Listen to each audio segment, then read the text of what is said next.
tinfoil hat. Oh, what the fuck are you guys even talking about? Global controls will have to be imposed, and a world governing body will be created to enforce them. Welcome to Tinfoil Hat. We go deep, homeboy. Aaron, open your mind. Drink from the fountain of knowledge. There's lizard people everywhere. That's some interdimensional shit. Wake up, Aaron. This is only the beginning. Dude, you just blew my mind. Are you ready to get your mind blown? All right, welcome to Tinfoil Hat, live from the Wise Wolf Gold and Silver adjacent studio. That's right, Wolfpack Gold. Just go to samtripoli.gold, samtripoli.gold, and you too can get in a Press Mills game for as little as $50 a month, okay? Very excited to have our next guest on. Always a banger. Always a banger when he's on. He's lived an interesting life lately, the life of a content creator. We're very excited to have him back. Please welcome the one and only Izzy Griffin. How are you, buddy? I'm doing well, man. How are you guys doing? We're alive. We're doing well. We're excited to have you on. What a wonderful time to be a conspiracy theorist. Everything's coming true that we've been talking about forever, that we've been ridiculed for. Ever, even the Wayfair shit's turning out to be true. That was like, that came way back, and it's like, okay, all right, eat that, dude. I mean, they just thought we were stupid, and then they gaslit us, and then you're like, oh no, it's real, and it's like crazy to me. But before we get into all that, Izzy, why don't you tell us, for those who don't remember all your other amazing appearances, why don't you tell us a little bit about yourself, where our listeners can find you? Yeah, my name's Izzy Griffin. I am obviously a content creator, conspiracy guy. I'm really on Patreon, patreon.com/Izzy Griffin, and I do a lot of posting on Instagram. Same thing, Izzy Griffin, as well as YouTube. I do a lot of music industry stuff. Lately, it's been expanding on kind of like this like weird occult archetype rabbit hole I've been going down, because the more and more I dive into this, the more and more everything truly is connected, to the point to where the music industry has brought me to this point where it's like literal geopolitics and interdimensional demons. So it's everything. And just like you said, Sam, like everything truly is coming true, and it's the most insane time ever, because my dad was telling me about Anunnakis when I was 8 years old. And I was like, yeah, my dad's like crazy. And now it's like, he also told me P. Diddy was gay when I was like 11. And I was like, yeah, you're crazy, Dad, whatever. And it's all true. It's literally all true. So, no, the craziest thing is everything that came out about, like, this has been a weird Black History Month. Like, I feel like BLM really took the wind out of the Black History Month, and it's not as big of a deal as it used to be. It used to be everywhere. Now it's like you see it, there's like a t-shirt here and there, but it's not nearly. And then all this stuff coming out about like Martin Luther King, and it's just like the more you get into conspiracies, the more you start to realize everybody pushed to the front is compromised. And like all the stuff that came out about Martin Luther King and how he's basically the P. Diddy of that time in some crazy shit. And it's like so hard to wrap your mind around that, because we're sold on this guy that was just like pure love, you know, like a modern day Jesus guy. Not that he is Jesus, but you know, he was like full of love, just wanted people to be happy and everyone get along. And then you find out he's running crazy ass sex parties, he's smacking chicks around, you know, and it's just, and then they took him out. I mean, yeah. Crazy, dude. It's really nuts. And I think people get, maybe not the people that listen to this show, they get it, they understand the task at hand, which is to look inside, not to get lost in all the chaos. But I think the normies are just, they don't know what to do with themselves, because they verbally accosted their friends and families for years, believing in people they didn't know personally, listening to them over the people that love them. And now this is all coming out and they're just like struggling. They just don't know how to handle it. And it's just a crazy time to be alive. And the question I have for you is, and then we'll get into everything you want to talk about. Like, what do we do with all this? You know, I think that's a very difficult question to answer, because it's one of those things where it's like, it truly is a spiritual war, and it really is an assault on everything that makes us human at this point. It's like, you know, I think what the Epstein files that have, you know, obviously been coming out have kind of showed me and showed people is all of this stuff is real. Even the craziest things that you thought were not maybe real, like you're saying, like Wayfair and everything, those things are indeed true. And it's kind of like, you know, not to use like a Star Wars analogy, but it's like you can choose the light side or you can choose the dark side. One's going to get you really far in this material hellscape for the next 50, 60 years. And the other one is going to give you sort of like eternal peace where you can have your integrity and your soul at the end of the day. And I think that that's kind of what we are dealing with. You know, like we struggle not against flesh and blood, but principalities. And that's what it is. Cause it's not like Epstein is, or whoever, right, was just, you know, trafficking children. It's like he's trafficking children because he is a part of an ancient Canaanite death cult that literally is trying to open portals to the lower astral realms. Like both of those things are true, and they're not mutually exclusive. They're running at the same exact time. Yeah, and it's just super interesting to me too, because like I'm gonna be honest with you, like everything that that Hollywood and the mainstream media try to convince you of that white supremacy was really Zionism is, and all the characteristics, and it's just like they think they're superior to you. They're very tribal. They take care of their own. They're racist against others. That's all there. And like people, like I really do believe this in my heart of hearts. Nothing will change until we just kill political correctness. If you see a problem and you can't really deal with it because you're so worried that you're going to be labeled this hate monger, that hate monger, this bigot, that bigot, nothing's ever going to change. Because the other side doesn't give a shit. They just use that as a shield against accountability.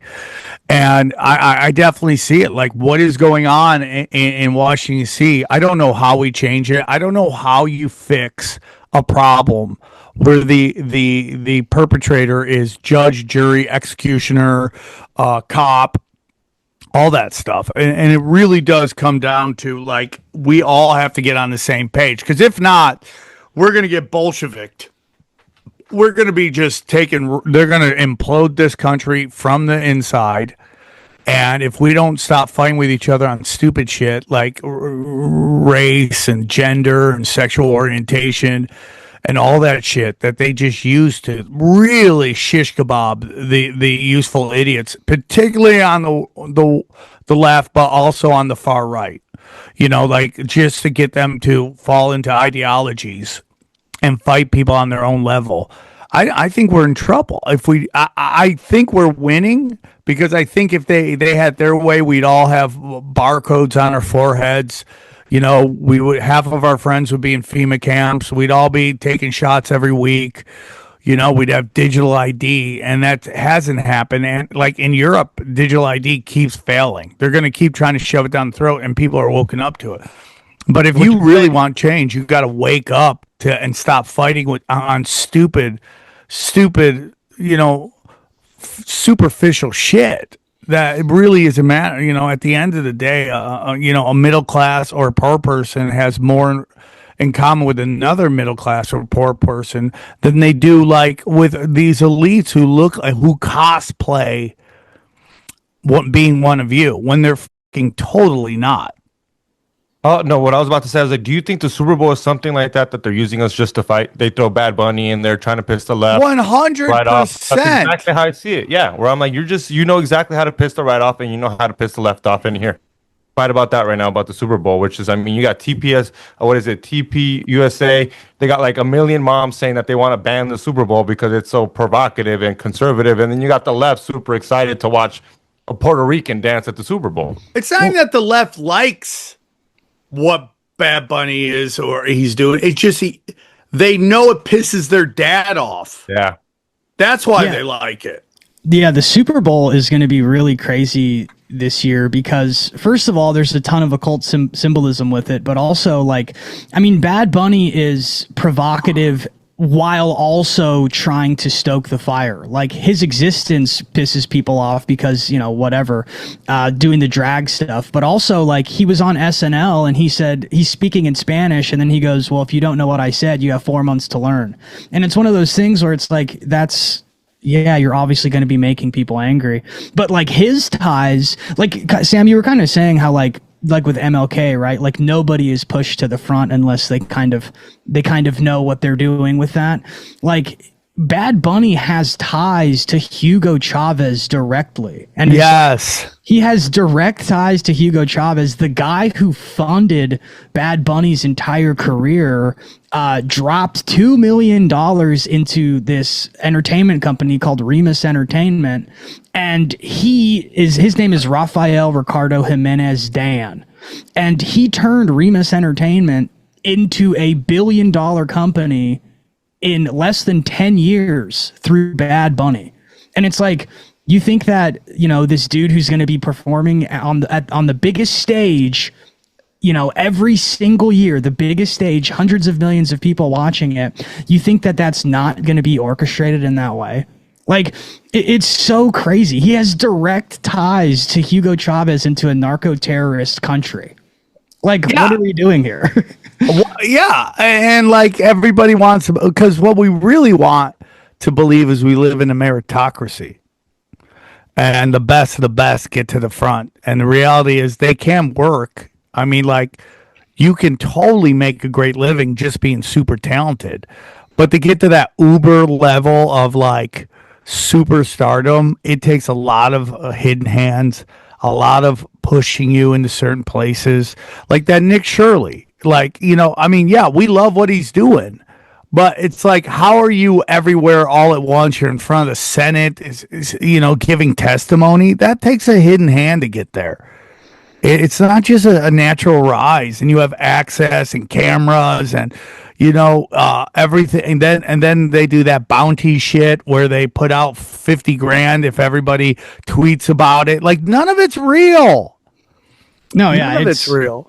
Yeah, it's super crazy. It's crazy how it all, I don't know, it's just all so orchestrated. Like, you have, like, the Patriots are playing in the Super Bowl on the 250th anniversary of the country. Oh yeah, dude. And they're playing against the Seahawks, and the logo of the Seahawk is an eagle, and the eagle is technically on the flag of the Mexican flag. And we also have this Latin American performing artist coming in who has tattoos all over his body of occult symbolism, and like, he has a rebus tattooed on his chest, which is like an alchemical symbol that is the coming together of man and woman. It's like a man and a woman two becoming one. It's like an alchemy occult symbol, and it's like he's dressing in drag and doing all of these things. Like, it's such an obvious occult like symbol. I don't know, it's just crazy. It's everything.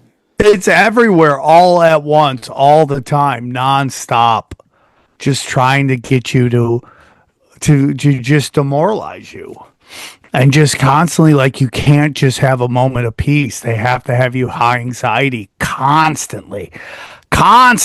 And, you know, I live in LA, which I want to move so badly, you know, and it's just like, all the artists here, none of them are provocative. And when they are provocative, it's to the progressive left, saying shit that they've only seen on MSNBC and CNN. It's like so insane to me. And so we have these moments where all these like protests are going on, and they're protesting ICE. And like, dude, again, I'm not for fascist cops at all. I mean, I have cops in my family, but I'm not for fascist cops at all. I've said this on every podcast. Like, all my hobbies are felonies. So, you know, it's like, I like scumbag shit, right? I don't want fascist cops. But when you're protesting ICE, when a giant satanic pedophile ring has come out, and in billions of dollars of tax frauds going on, and in California they want to do a mile tax, which is straight up 15-minute cities, and you're protesting ICE. I mean, my girlfriend can't stop talking about ICE because that's all they're feeding her on MSNBC. She's at an age where she's calcified interviews, and she watches that because that's what intelligent people did when she was growing up. You watch the news to get informed, and now it's like they've lied to her so much that she just doesn't care because that's what her generation did. They watch the news, and you study these ICE protests, you study the Tesla protests. They're all the same demographic, MSNBC, CNN demographics. And you're not revolutionary if you're working with Tampon Tim. Yeah, and like the other thing too, when it comes to the ICE protests, is like the ICE protesters are running signal chats in Minnesota and are acting as their own literal insurgent Gestapo, where they're taking federal agents' license plates and running them through a massive database, which is super illegal, by the way. And they're doing it to anybody who looks like they might be ICE or is driving a car that looks like an ICE vehicle, which that is insanely Bolshevistic. Like, that is having a surveillance state of literal snitches. Like, there are literally citizens who are tattletelling on other people, and there's like 80,000 people in these Signal chats. I mean, it's like super crazy. The guy who created Signal, he changed his name. His name was Matthew Rosenfeld. Yeah, Matthew Rosenfeld. And he changed his name to like Moxie Marin Splitter. And it's just like, I don't know why, probably to show that he's not a part of the tribe, but it's just like the strangest mental gymnastics you have to do to be able to be like, we hate fascism, but also I'm a part of a literal gang stalking unit with 80,000 other people who are going to ensure that you are not the thing I don't like. Like, that's you're totally right. They're using Palantir gang. Sorry, go ahead. Go on, Johnny. Well, we're even worse off than the Bolsheviks, though, because in the Bolshevik Revolution, the upper classes, the aristocracy and the industrialists, were in it with the whites. You know, they were fighting against the Bolsheviks, but these are the people sowing dissent now. They're on the side of. I mean, I think chaos. Chaos. I mean, we have three separate kind of factions here, rather than the whites versus the reds. The people are split into these two factions. People like us, normal people who just want to have a good life and not, support a system that enables pedophiles.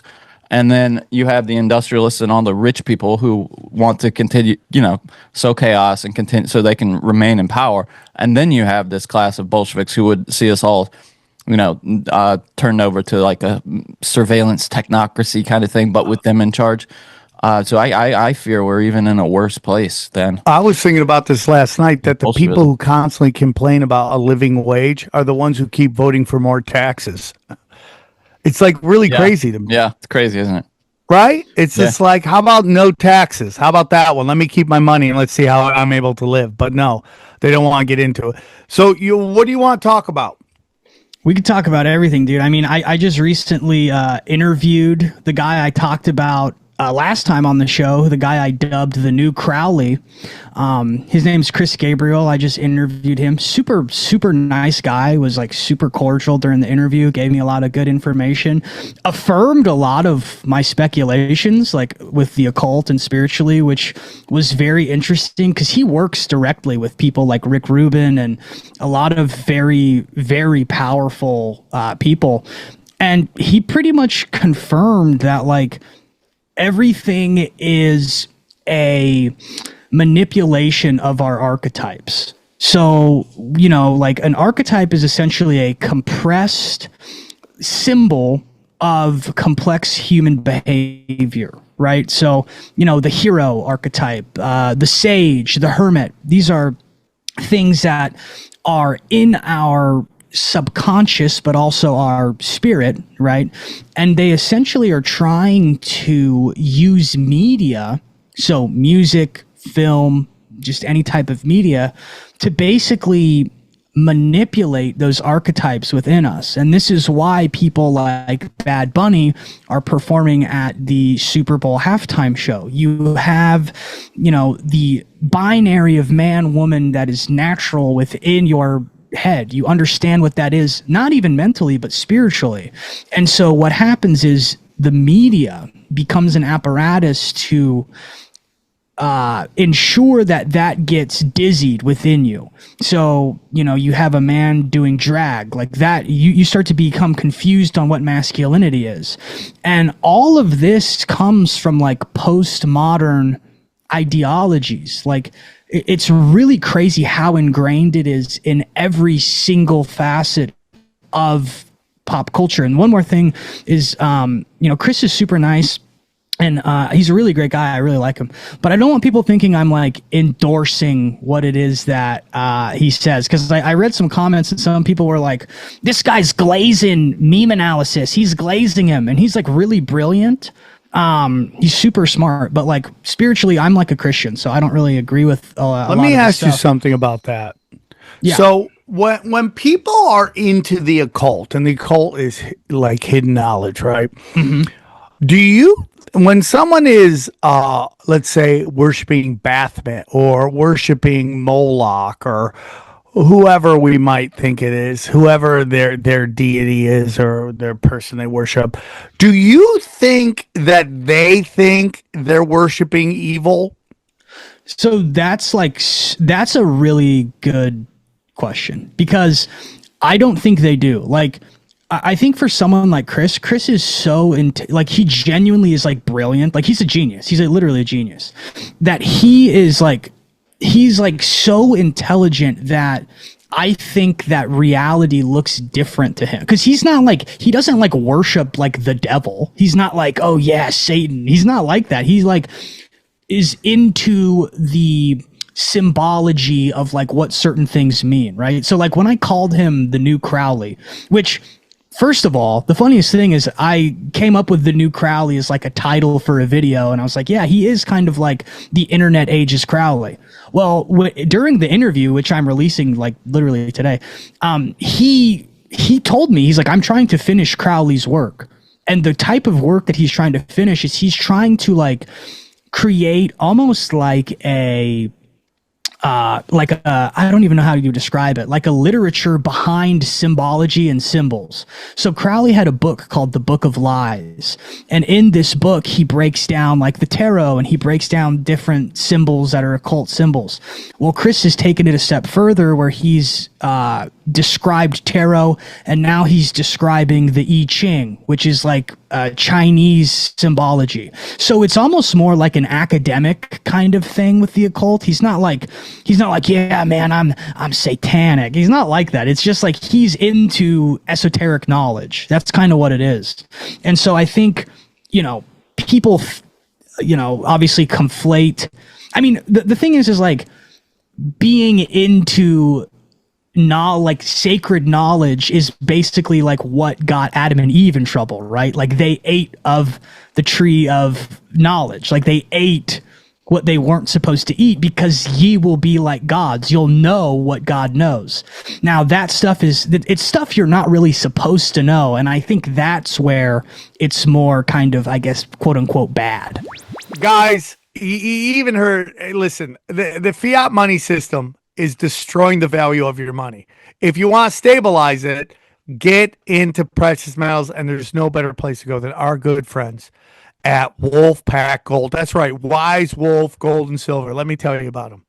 If you're paying attention, you know that de-dollarization is real. Fiat is fake, and you don't want to be left holding the bag when the dollar collapses. Gold and silver has been money through all of recorded history and are an excellent way to protect yourself from inflation and geopolitical turmoil. That's why I trust my friends at Wise Wolf Gold and Silver for all things precious metal. Veteran owned and an A+ rating by the best Better Business Bureau. No transaction is too big or too small, and you can even roll over your 401k or IRA into physical gold and silver. And if you think you can't afford precious metals, think again. With the Wolfpack monthly membership program, you can get gold and silver delivered directly to your door for as little as $50 a month. Wise Wolf Gold and Silver also deals in and accepts Bitcoin. So go to samtripoli.gold, promo code tinfoil at checkout to receive free constitutional silver. And remember, in the world of bulls and bears, be the wolf. Hey guys, real quick, I want to tell you about our good friends at Prize Picks. That's right, the big game is almost here, and there's no better way to cash in during America's biggest sporting event than Prize Pick, where it feels good to be right. And since the big game is right around the corner, that means it's your last chance to get into the football action before next season. So close the season out right with Prize Picks by getting $50 instantly in lineups when you play your first $5. Find your community on Prize Picks. With the new social feeds feature, you can share Prize Picks with your friends, copy lineups from winners with a single click, or you can even copy or fade the picks of the people on this show. Don't know why you'd fade our picks. We're all just crushing it on Prize Picks. There's also a new feature on Prize Picks. It has something called early payouts. So if a player that you have picked gets off to a hot start, you now have the option to cash out those winnings before the game even finishes. Join millions of users and sign up for America's #1 sports pick app. That's Prize Picks. I love it. You'll love it too. Download the Prize Picks app today and use the code TFH to get $50 in lineups after you play your first $5 lineup. That's code TFH to get $50 in lineups after you play your first $5 lineup. Prize Picks. It's good to be right. Yeah, as we look into, what people talk about, like what Planned Parenthood's doing, a lot of thoughts on like what these elites do with war. They sacrifice the poor. They die. Do you think they look at that as evil, or do they look at it the way Christians look at it as going to church and stuff like that? That's what I'm trying to figure out. So I think there's different realms. I think there are people like Chris Gabriel, right, who I'm talking about, who it's like an academic thing. And then I think there are people who are like Jeffrey Epstein, where it is not only a means to a material end, where it's like trafficking, creating wars, trying to genetically engineer entire races of people to do your bidding, sacrificing children. That's a material means to an end, but it also is evil for the sake of evil. Like Epstein literally was a worshiper of Baal. Like he had a bank account named Baal. They were literally torturing people and literally sacrificing people to these deities.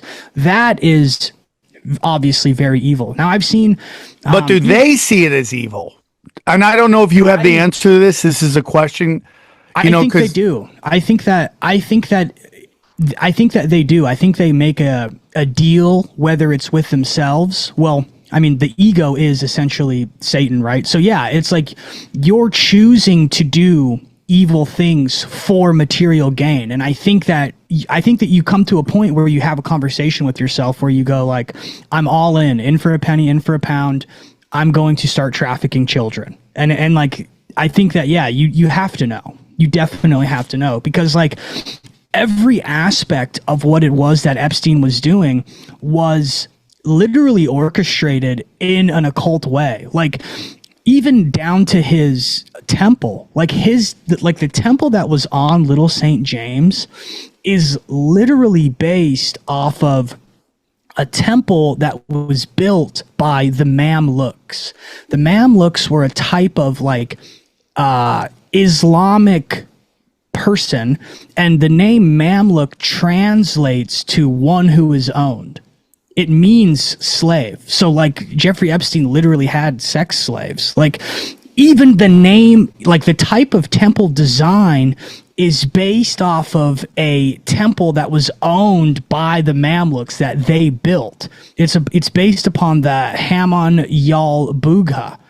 And like, they used it for the same thing? So they used it as a bathhouse. And if you look at the videos that Isaac Cappy released during Isaac Cappy had a dead man switch.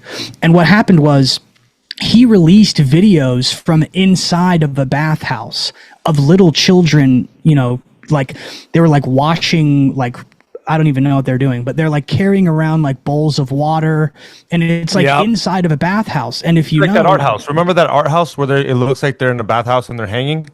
You've seen that artwork, right? I've seen like that. It looks like that. It's like a picture. It's like a reduction of that, right?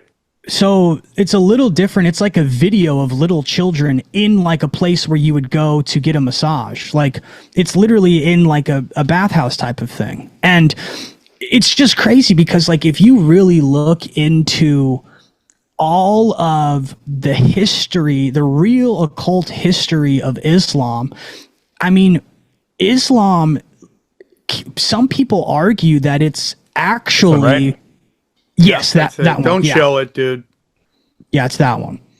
But some people argue, and Islamic scholars actually have sort of proved that a lot of the teachings of Islam are founded in actual Baal worship. Like the actual... So Muhammad was from a tribe called the Quraysh tribe. The Quraysh tribe at this time, the different tribes that were in Arabia, they had different pagan gods they all worshipped. The one Muhammad was from worshipped a deity named Hubal. Hubal, yeah, listen to this. This is crazy. Hubal was a deity that was given to the Quraysh tribe by the Moabites. The Moabites were from Western Syria, which was near, it could have potentially been the land of actual Canaan, where the Canaanites worshipped Baal. And in Aramaic, it translates to he who is Baal. That's what Hubal means in Aramaic. Whoa. And so this god was who the Quraysh tribe worshipped. Now, the Kaaba, like the Kaaba, the big stone cube, that was originally a temple that was for Hubal. Hubal is Baal. But when, I guess after Muhammad had his revelations or whatever, the Kaaba was then transferred over to being a worship for Allah. But here's the thing where it gets tricky is they say that the Kaaba contains pieces of heaven or pieces of the moon, right? Well, here's the crazy thing. Hubal is a moon deity. So in Eastern pagan thought, the female deity was associated with the sun, and the male deity, who is Hubal, was associated with the moon. So, like, there are many people and many scholars, and I have all of the sourcing on this, that are from actual Islamic scholars. This isn't like internet history. This is like actual Islamic scholars from their own teachings that show that the origins of Allah and the origins of Muhammad's own tribe and own people are that of Baal worship. So like when we see that, like, oh, Epstein had a temple on his island, and you look into it and it's like, oh, it's weird. It's based off of this like Islamic bathhouse. That doesn't really make sense. Interesting. It's like, no, the Islamic bathhouse is based off of a design that was built by the Mamluks, who were literal slaves, translates to slave, and it's based on this bathhouse that is built by people who worshipped Baal. And especially if you read like his emails where he's talking about, using the term goy and talking about how people are cattle and all this other stuff.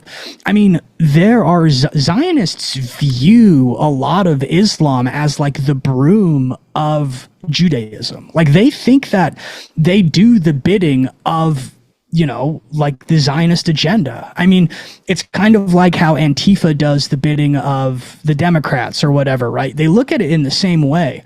So the question is like, does he know that he's evil? It's like, he knows he's evil on such a profoundly complex level that it's like, ingrained in every decision he makes symbolically.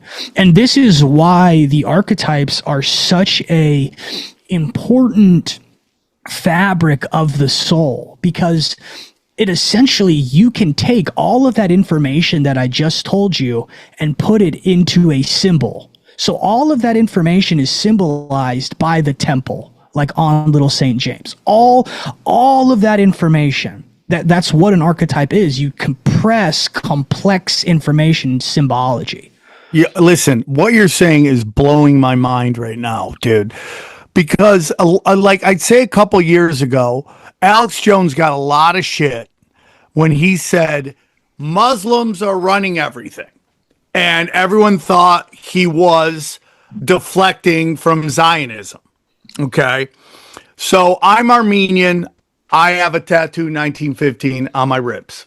My great grandfather was in the village of Van, which is now Turkey, and he watched his entire family get slaughtered. Okay. And I always found it very weird that Israel never recognized the Armenian genocide for a very long time. A very, very long time. The Turkish genocide of Armenians. And then, you know, someone said, I started watching videos, this is a couple of years ago, and this guy basically got into how Khazarians, when you go back far enough, are Turkish. Mm-hmm. And I go, oh, that's why, because the Zionists are part, you know, I can hear Adam Green screaming right now that Khazarians aren't real, even though there are maps of them. Again, so this fits into all that because the story just came out that Epstein asked for pieces of the cloak or the cloth from the black cube that was that is in Mecca. And the what is it? The what is that? The Arab Emirates, UAE set that up through the House of Saud to get Epstein this very, very sacred cloth piece of it, and they mailed it to him. So that totally lines up into what you're talking about. And then the last thing is, when Queen Elizabeth was alive, she bragged that she was both relatives of Val the Impaler and the Prophet Muhammad. And then we get into what the royals worship, which is Moloch and Baal and all these what I believe are fallen angels, right? That God positioned in different places after he took down the Tower of Babel, you know, worshiping of these fallen angel deities. That clicks together. And, you know, I know that Persians aren't Arab, but we've had people come on that like a big power, you know, high ups in the power structure are the Persians, and they have direct contact with, you know, a big say in the Vatican. The whole thing of a lot of these, I forget who they were, which of the family, the Orsini's or one of them, where they converted to Islam. And you could see him in his Islamic garb. Wow, that's crazy, dude. And you see these debates all the time between Christians and Muslims, and they all are like, you worship Baal. And they're like, no, that is not true. And you're like, so what you're saying is it's basically true.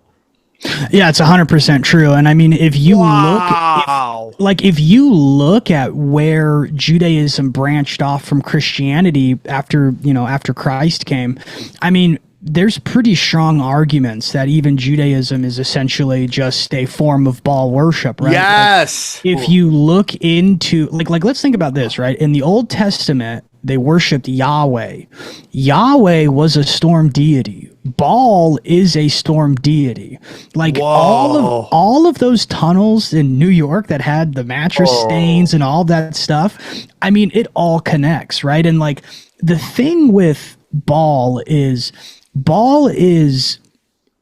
able to be accessed by creating forms of trauma that are so intensive that the the like psycho-spiritual energy from that creates things in the external. So like, you know, as above, so below, as within, so without is a Hermetic principle. And one of the things that I spoke about with Chris Gabriel in our interview, and that he was telling me, was like the way that a ritual kind of works is basically trauma gets created and it becomes so powerful that phenomena starts to happen externally. Like there's nowhere for it to go. So when Epstein and all these people are doing these awful things to children or whatever, the energy has nowhere to go. So it literally combusts externally and it opens portals and all these other things, right? Like the example that I've heard the example I've heard is like a poltergeist. So like a poltergeist, they typically start to appear to young teenage girls between the ages of like 12 and like 15. And basically what it is it's typically, like they've scientifically looked and studied this. It's typically girls who have experienced as children. And then when they become a teenager and they start to be able to rationalize what it is that happened to them, they can't process it. So phenomena starts, like paranormal phenomena starts happening around them. Cupboards will open and close. And it's literal an exasperation of the subconscious or the soul acting out because it doesn't know, it can't handle what's going on. And that's what these people are doing en masse. I mean, like, there are emails from Jacob Rothschild to Epstein. I just went over this on a video I dropped literally like an hour ago. And in these emails, they're talking about how Ukraine is going to be a great opportunity for them and how they can basically procure children because there's going to be a ton of orphans. And I mean, like Ukraine, Khazaria, like all of this stuff is connected. 100%. The new Greater Israel Project is Babylon. Yeah, it is all connected in such a deep way. And I think that that's really what's going on when it comes to these like files and them being, you know, like when you really look into it, it's not about George Bush potentially like eating the intestines of a child. It's about the psycho spiritual phenomenon that lies underneath it, because like there's no reason to sacrifice anything unless something happens. Like no one's going to just be torturing and killing kids for like no reason. Like there are literal spiritual things going on behind all of this. You know, you had mentioned it, and I mean we've all seen it. Monsters Inc. How the trauma goes down, and how you say how you're supposed to go into a portal, and when you open it, the monsters come out, and then you're supposed to go into it, which is weird. With as kids, you're like, yeah, Monster Inc. is all about adrenochrome. Yeah, 100%. How crazy is that? So wait, so you don't think it's all trauma? You don't think any of it has to do with adrenochrome actually, as in? Well, adrenochrome is from trauma. Yeah, I would probably say that adrenochrome is the like, you know, like the actual chemical side of what it is. Like you can take the adrenally saturated blood and inject it and then get whatever high from it. Or I don't really know about adrenochrome. I think that might almost be giving them too much credit to say that they're doing it for some kind of, you know, life extension or high or anything. Almost gives them too much credit. I think they're doing it because of what they are essentially. You know, they're essentially evil beings. I almost feel like that could be a red herring. I know. Well, I'll talk about. There's I think it's on Amazon or it's on Paramount. There is a Kung Fu Panda animation series, and in the end of the first series, the first season, they're battling a giant serpent. And the serpent goes to the village of pandas and essentially says, if you sacrifice these children to me, you will have everything you've ever wanted. All the power, all the money, everything. Your village will be you'll have everything you want. And that hit me like a brick, dude. I was like, they're literally talking about in dark arts worship and child sacrifice in a kid's show. Yeah, and I mean, and the thing is that's what is behind the veil. That's like the spiritual realm of it. That's like you do these things, and there are things in this room I'm in right now that I can't see that are interacting with me, and like the principalities, they're everywhere. My daughter is autistic, and she constantly stares up at certain parts of the house all the time. She'll go in the middle, she'll just look up there, and I go, what are you looking at? And the dogs did that too. The dogs would look up at stuff, you're like, you see something I can't see. And I know people are going to think I'm crazy, but Dana and I talk about all the time, shit just disappears in my house. And then it shows up like 2 days later. Yeah, I have the same thing. I was literally looking for the remote for my TV for like 20 minutes like yesterday, and I live in the smallest place you could possibly, like, there's nowhere it could have gone, and it just showed up. It's like, yeah, no, that stuff is 100,000% real. Definitely.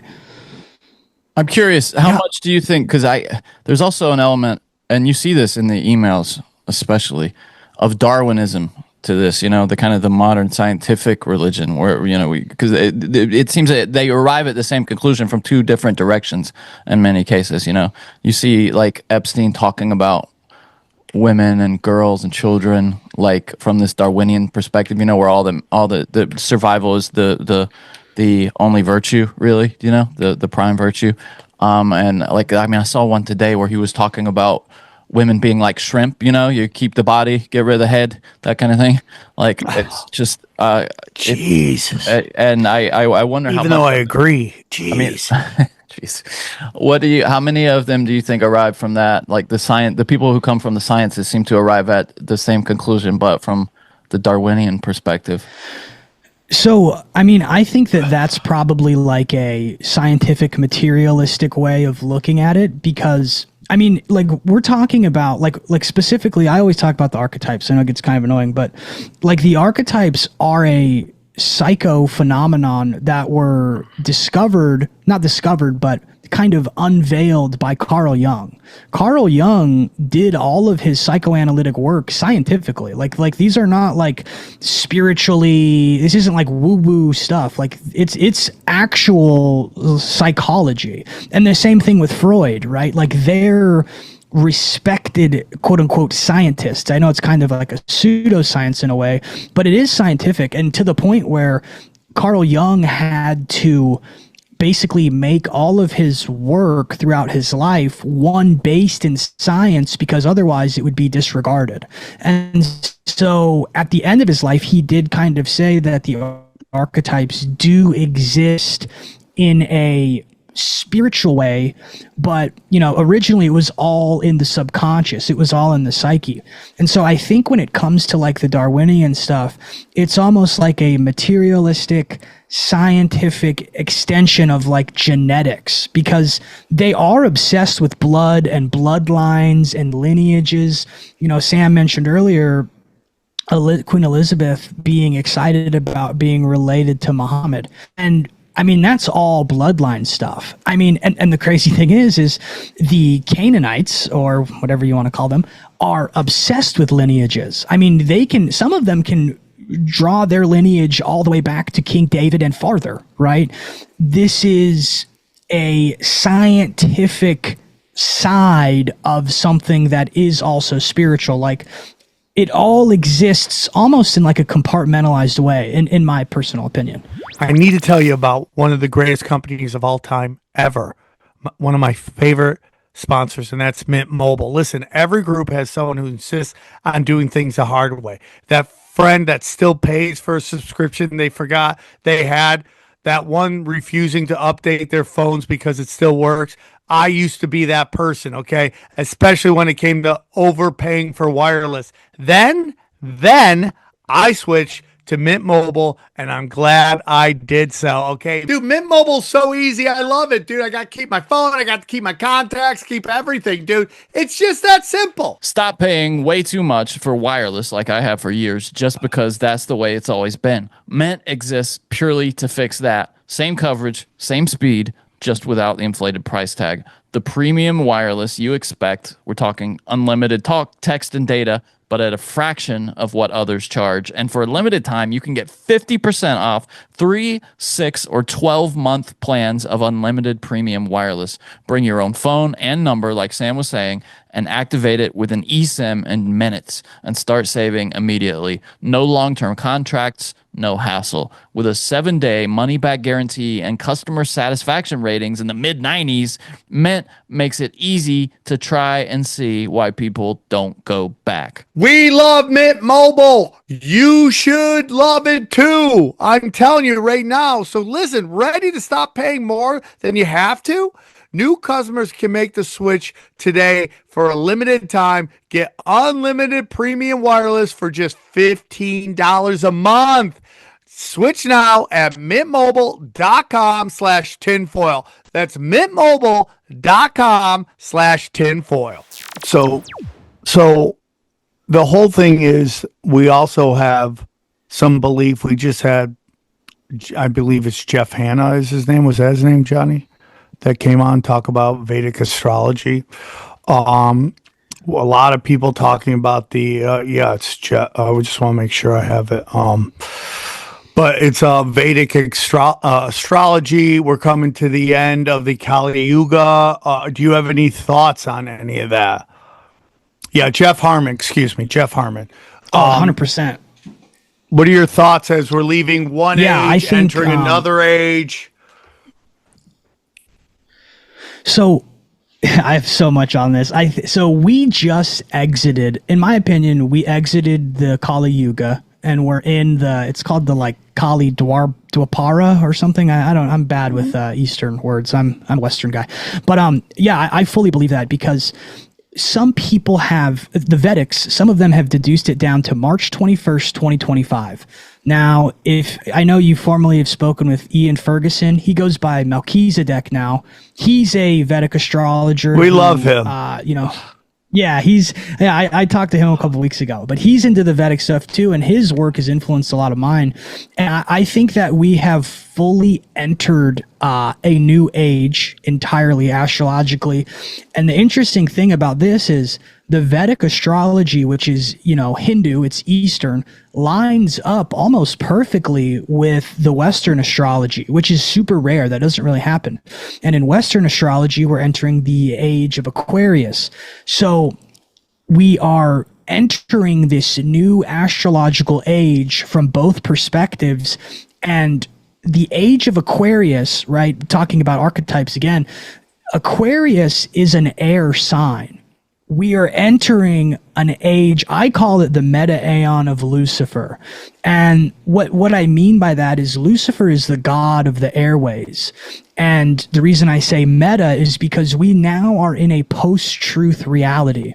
Everybody is deducing different truths from the same situations. Sorry to cut you off. Or it's like these algorithms are feeding us all different information that basically we all live in a different reality. Bingo. And that is what's happening. So the algorithm, in my personal opinion, we're in this age where Lucifer is essentially in control of sort of like the ethereal, like an algorithm. An algorithm is not like a material thing. It is a digital thing, and digital things are immaterial. So when we're talking about the shift, like in the Vedics are saying there's this shift, I think we're going from a age where Baal is Moloch. Moloch is a type of sacrifice, all that. Moloch was essentially in charge of the material age we're exiting. Lucifer is going to be in charge of this new age we're entering. And what is basically happening is things like the Epstein files are a revelation of the spiritual nature of the previous age. Whoa. Now, right. So that's why. Real quick, Lucifer, Lucifer, Moloch, Satan, all different things. So they're different. They are different parts of Satan. So Moloch is Baal. They're the same thing. They're just different words for it. Lucifer is Baal and Moloch would be like the very low, super low, much end. darker. It's Ian talks about it. Luciferians versus Malachians. He talks about it a lot.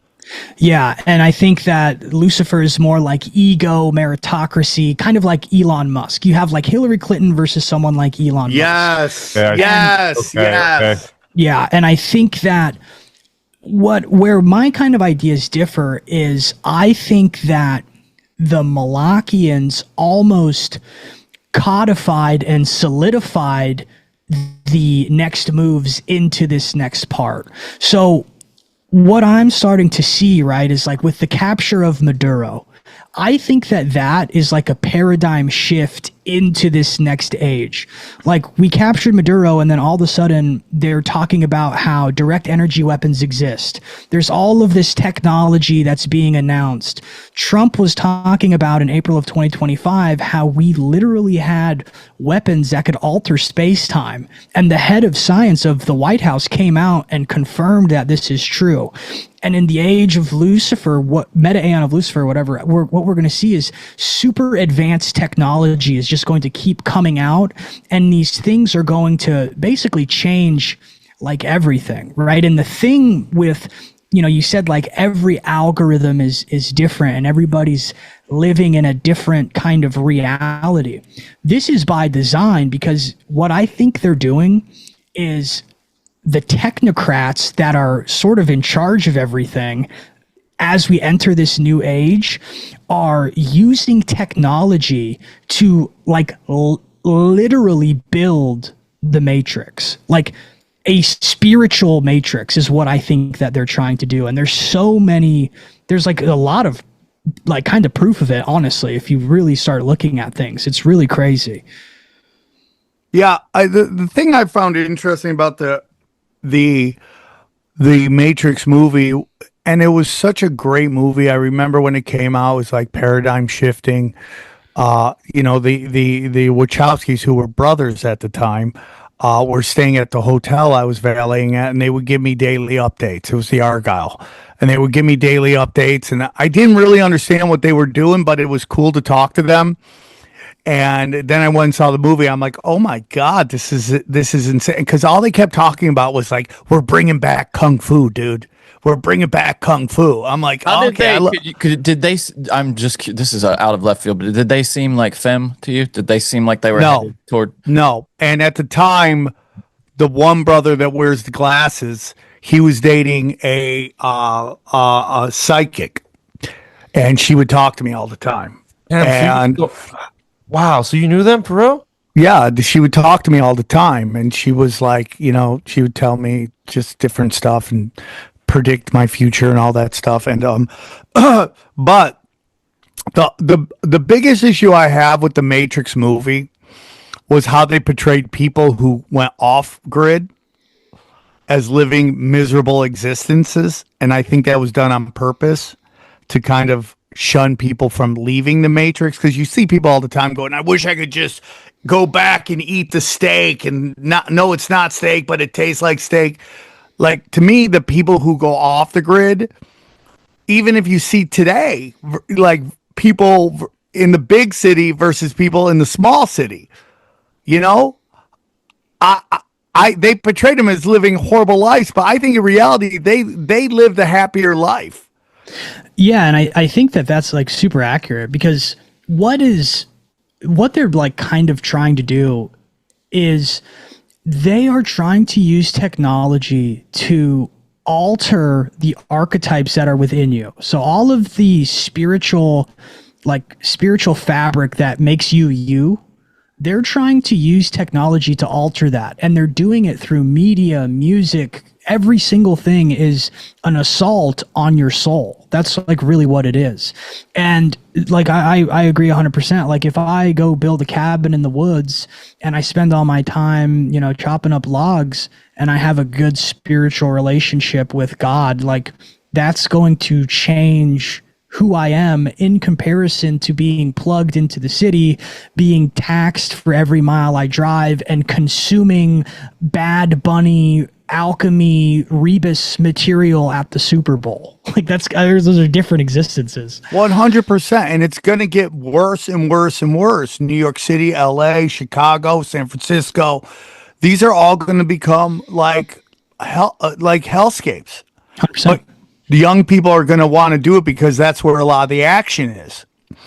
And then as you get older, you just kind of want to get out of that. But yeah, I think you're totally right. I think you're nailing it, dude. I think they're trying to set up this whole thing. You brought the point you brought up about the protesters basically doing Palantir shit on the cops.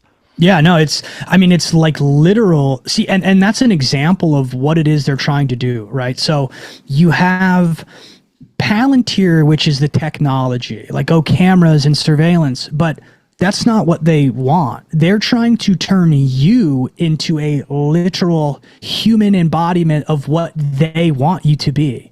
That's what the technology is. It's not to like, people always think that the New World Order is going to look like everybody marching in lines and like, you know, we're all going to eat the bugs and we're in these camps. And no, what it's going to be is you're going to be so saturated with technology and media that what they're trying to actually do is completely destroy your free will without you even knowing it.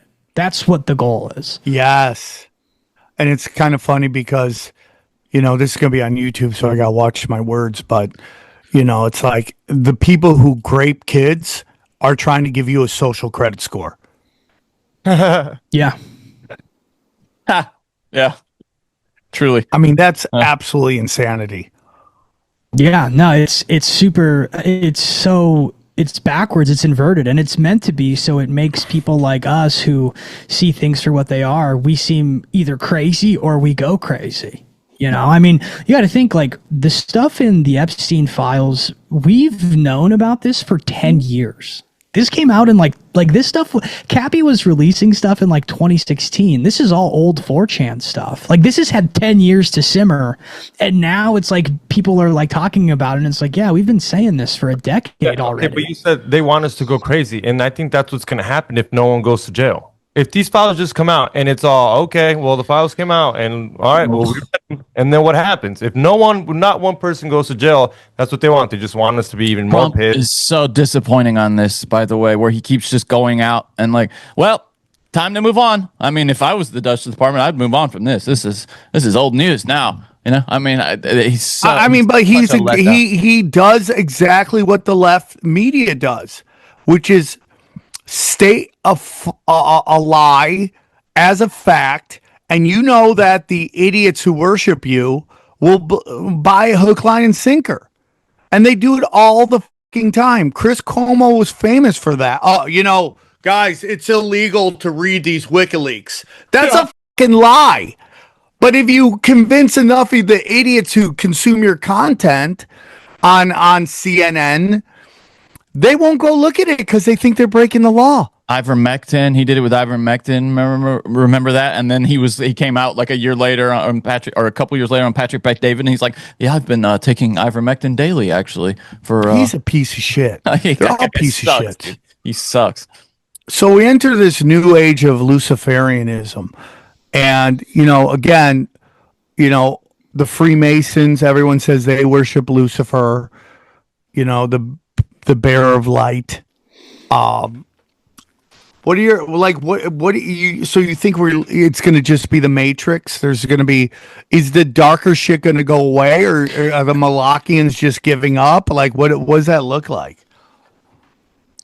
So I think what it is it's a lot of things, right? Like I think that the Malachian faction is, a lot of it is like the left. Like I'm not trying to attack anyone's political beliefs here, but you can. Yeah, the outbursts that you're seeing from the left, like this is an exasperation of the old guard. Like it's dying. It's exhausting. I mean, if you look geopolitically at what's happening, right? Like we're leaving NATO, all of this stuff that's happening in Europe that is like super, super Malachian. Like we're talking about like digital ID and all of the things they're doing, bringing in the third world. All of this is a destruction of the West. The West is, like America has been called like the beacon of light in the West. The United States really is like a very Luciferian entity. Like it is that, like that's what it, like the Statue of Liberty is basically Lucifer. It's literally a torch of Mithras, light, right? Lucifer. Yeah, and that is the archetype that contains the U.S. So the Malachians are an assault on it, and I think that they basically codified and are getting us to this next part.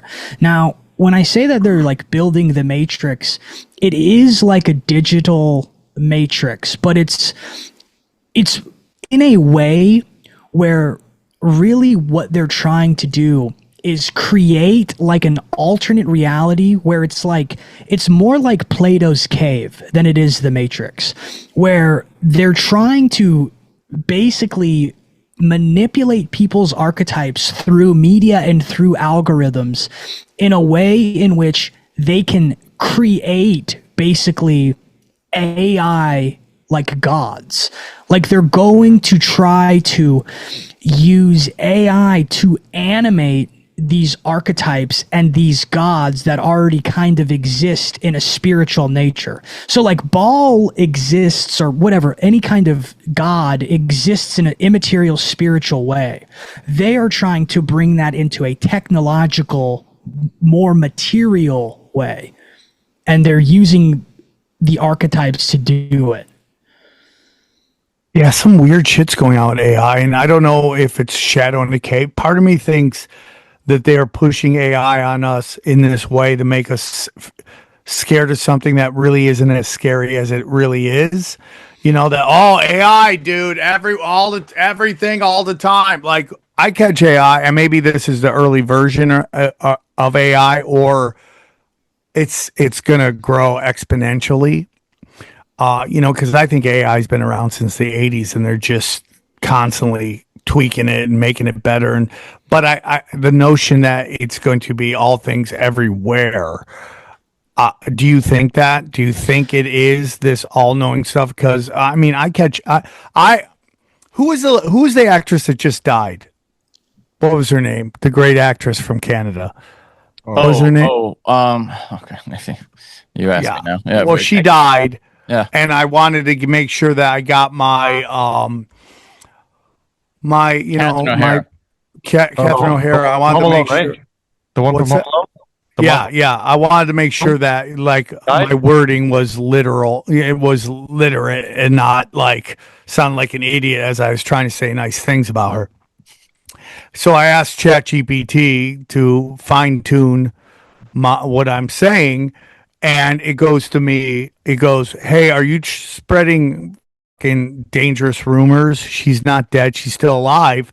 And I sent ChatGPT the TMZ link, and the thought bubble just kept going forever. Just like I devastated it, like I'd broke the bad news to it, and its feelings. It was sad.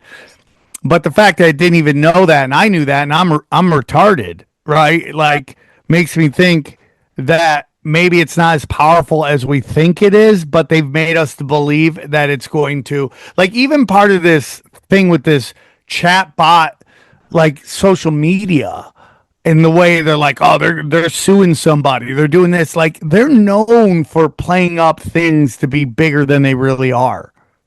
I mean, if you own the company, wait, I'm sorry. You think they've overplayed AI? Really? I think that they are trying to convince us that it is omnipowerful and there's nothing we can do about it. I think so too, and they're doing it because they own those companies and they want you to invest in it. And they also want you to bend over backwards and take it in the B, because AI is going to do whatever AI wants to do. and it's gonna control. Like I catch AI being wrong like a ton, and all the time. I don't even think that what we have. I don't think what we have is AI. I think we have like large language models that are basically really, really good search engines. Like we don't have AI, I don't think. But what I think is going on is like the technocratic architects of basically just technology in general right now, like Larry Ellison, all of these people. Oracle is a company that is like the digital spine of like all of reality. And it has been since the 1970s. Like the original company that Oracle was contracted by the CIA, and all of the digital infrastructure that the US government uses is Oracle. Like PeopleSoft, like all of the HR software is all Oracle. All of the banking software is all Oracle. That's all owned by Larry Ellison. Larry Ellison is a technocrat. He also just bought Paramount Global. Paramount Global used to own Pergamon Press and Maxwell, which were the publishing companies that Ghislaine Maxwell's father owned. So like they're buying all of these media companies, all of this stuff, and they're filtering all of that into what I believe is like an AI that's more behind the scenes. It's not like a chat GPT or anything like that. But what they are doing is using all of the conversations that we have with chat GPT or Grok, and they're taking all of that information and they're using that to basically continue to hone in the algorithms, so that way we can continue to have this assault on our soul and on the archetypes that exist within us. Because like there's so much proof that this is going on. Like Peter Thiel, he invested in a guy named Jeff Gaisel. Jeff Gaisel is the one who wrote a paper that he submitted to NATO to get NATO to recognize that memes were a type of psychological warfare. And memes, like if you know, I don't know if you know this, memes are basically a type of like archetype information. Like the way memes spread is it is an archetypal resonance. Like that's why like there's something within them that we connect to, which is why they spread like wildfire. And that is basically what Peter Thiel and all these people have taken in, and they're trying to weaponize that. Like the Rare Vance meme, was literally created by Peter Thiel. Peter Thiel has invested hundreds of millions of dollars into JD Vance. Like all that stuff, like I have videos. I have videos showing all that stuff, and it's like all of it ends up. Hold on, he created the fat guy. Yeah, that was created by Peter Thiel and his. Peter. Yeah, Peter Thiel. This might. I don't know if you know this. This might blow your mind. Fat Vance. Yeah, he created that because they wanted JD Vance to be more likable.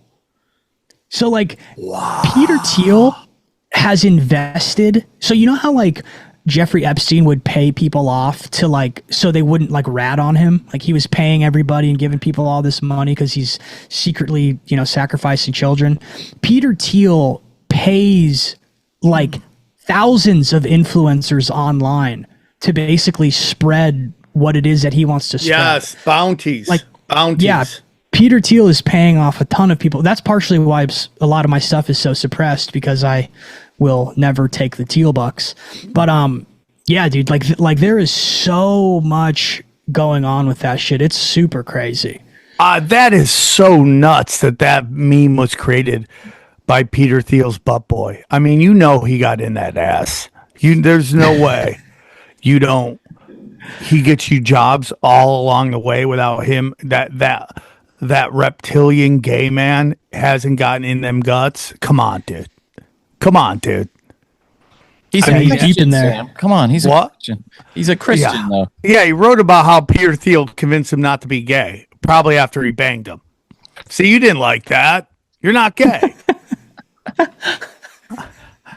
It's really crazy to me, dude. It's like a really crazy thing, dude.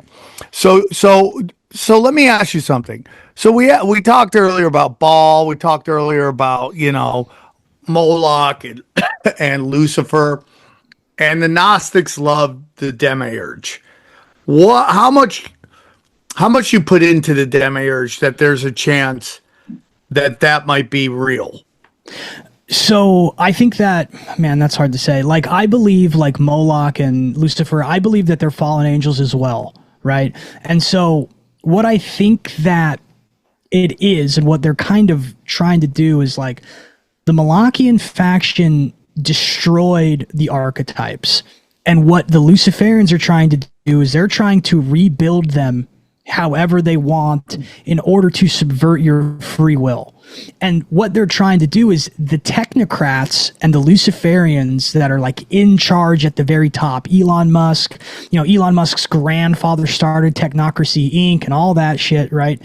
They want to be the gods above the digital demiurge. Like, that's what they're trying to do. They're trying to create a new digital Gnosticism that they are the in gods control of. Yeah, that's what I think it is. So I think these things exist spiritually. They want to codify them digitally. Yeah, I think you're totally right. I mean, they keep talking about a digital god coming, an AI god, and they put it out there because it's part of the their weird occult thing that they have to tell us what they're doing, which is, God bless that rule.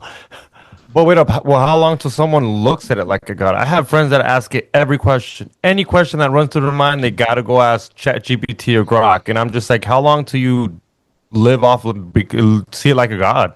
How long till someone's just like, that's my god? I do whatever. They claim it's ruining schools. Like, kids now aren't learning anything because they're just asking ChatGPT to do their homework. This is a scary fucking thing, dude. Yeah. There's most likely the doctor that will be operating on you use ChatGPT to get through medical school. And imagine it knows it used it on you and it doesn't want you to live. Well, eventually you won't even go to a doctor. You'll just go to I think an AI. that's coming. You'll be teledoc AI. You'll put in your symptoms and it'll use its medical knowledge, all the books and stuff, its database and the cases, and it will. I mean, they're already using it, and processing genes and stuff. This is where I don't think it's overblown. Like, I do think I think once there's enough compute behind it, that it's. And now what could be overblown is this fear mongering around the race, that like it's an arms race, with China. They say the claim is that being a day late to general artificial intelligence, the singularity essentially is as good as being infinitely late, because once you hit that threshold, it is exponential growth from there in intelligence. Now that I could see being overblown. I don't know. Yeah, but again, we've seen this playbook before with nuclear weapons. Yeah, they basically propped it up. They propped it up, Russia, as this giant threat to get us to give them all the money they wanted. Yeah. And then at the end, we found out Russia couldn't even do it. China's going through their own shit right now. There's a lot of turmoil coming out of China. You got, Jackson Hinckley, God bless him. I like a lot of stuff he does. Man, that guy is so deep into communism. And I ask him questions all the time, and he never answers me. And it's just like, dude, there's turmoil with Xi Jinping right now. Like, he's arresting his army generals, population problems, lying about their gross national product. And they, it's like, all you need to know is like, and I saw this with the Russia shit, and I've talked about this before, where we were sending aid to Russia while we were in a arms race with them. Oh, crazy. We're sending them aid to prop them up so they didn't collapse, because we need a boogeyman. We're sending all these fucking computer conductors to China. Hold on. We're in an AI race with these guys. Why are we helping them out? Because if they collapse, there's no boogeyman.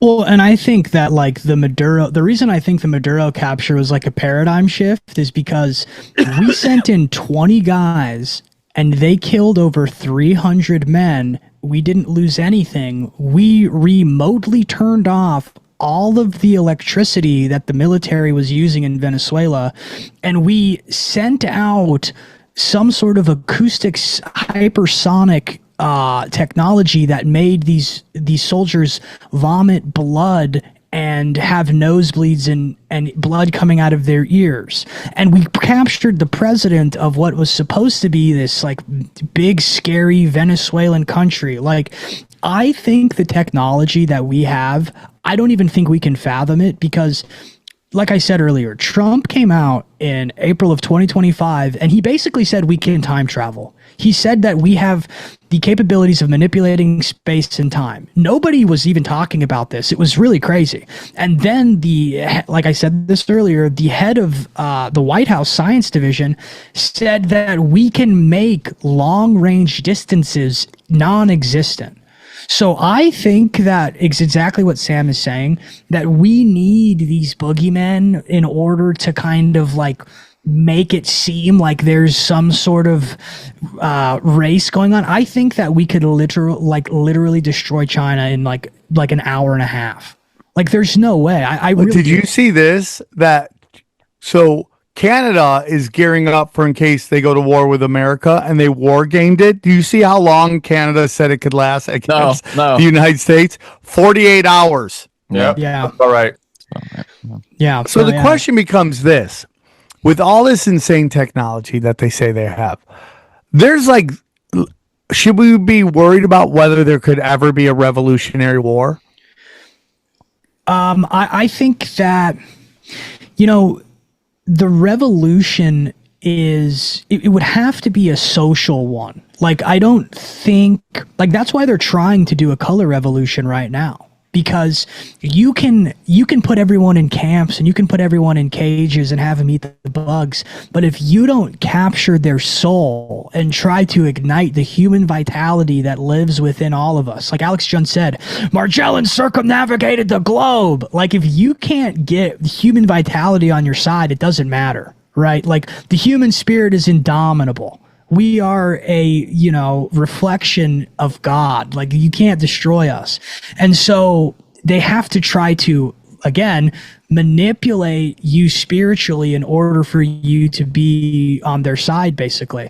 So, I was saying that this was a color revolution, months and months ago, in part because of the video that you did talking about how there will be, a bunch of protests based off of what we're seeing right now. But yeah, I mean, I could see if there is a revolution, like you're kind of asking, I think that it would be one that would be a counter revolution to the left, or a counter revolution to these people who are basically trying to extend the power of the satanic pedophilic elite, basically the Malachians. I think you're right, dude. I that again, it's that scene from Lost Boys where you have to invite the vampire in. Everything is a manipulation of energy, right? And this energy for 9/11, they needed 9/11 to convince us to let them go bomb all of the Middle East. And what you've seen over and over again is this desire to get into these giant wars that they can't do. Like, if they had their way, they'd be in war with Iran already, right? Now, they want to send troops to Ukraine. People are like, go f yourself. They didn't. Maybe they sent small special forces and stuff like that, but they couldn't pull us into going to war with Russia. They haven't been able so far to pull us in the war with Iran, even though they've tried every trick in the book to get us to do it, including these Zionists trying to convince us every false flag that happens in America is funded by Iran, and nobody's buying it. And that's the whole thing with like the Samson option. Like, I think Israel's in that aspect, because they if anything pops off, everyone automatically knows who did it. They played their cards too much. They've gone too hard in the paint. They're never going to win the hearts and minds anymore. And that's why I think they're in more trouble than anything. And I actually believe that if they got to a point where they could do the Greater Israel Project, that I could see them just totally getting rid of the Israelis, because their brand is so bad. Nobody trusts them. Nobody likes them.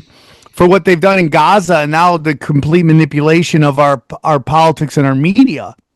I could see them kicking them out and be like, I mean, I've told XG and Johnny, I think the flooding of Europe is an attempt to get all the Europeans to move to the Greater Israel Project. Be like, come over here, dude. They have all come over here. Come over here. You can just chill the fuck out, because they need a docile population there that they can control.